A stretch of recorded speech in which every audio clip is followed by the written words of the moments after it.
ideme na Draždiak, ideme sa kúpať.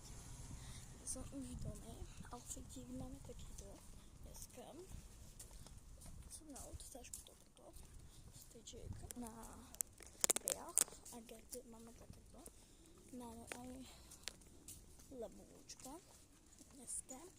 Pekne svietí nám slnečko, takže super. Ideme s mojím psíkom, Ariskom a pôjdeme si kúpať do Draždiaku.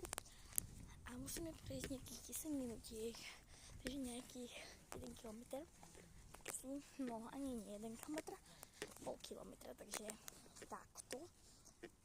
A vlastne pôjdeme aj... No a vlastne plavky mám takéto fialové. Spodok mám taký čianočko kvetinkovaný. A pôjdeme na paddleboard. Neviete, či to viete, alebo nie. Paddleboard je také nafúkovací člnok, ako keby. A na tom vystávať ešte nič. A ten Draždiak je obrovitánske, takže sa poďme paddleboardovať. Máme aj stan naproti slnečku, lebo to si slnko dneska zase teraz vyjasní, že ideme zase slnku. Zobrala som si moju domácu limonádku, takže teraz akože nafúči dosť, takže je fúčno aj, ale je teplo.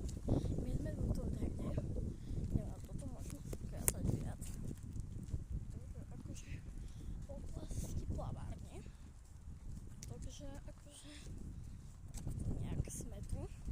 Vás držím na to, ako si mi padať z toho lecko. Takže keď máte nejaké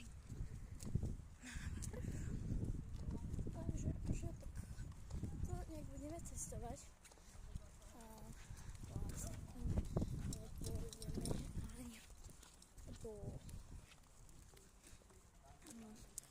Pôjdeme aj na ten paddleboard, potom sa najeme aj tam asi a pôjdeme naspäť domkov a tu je tá plavárnička.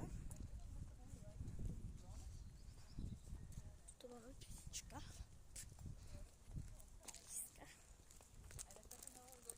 Takto a teraz sa chvíľu budeme končiť, takže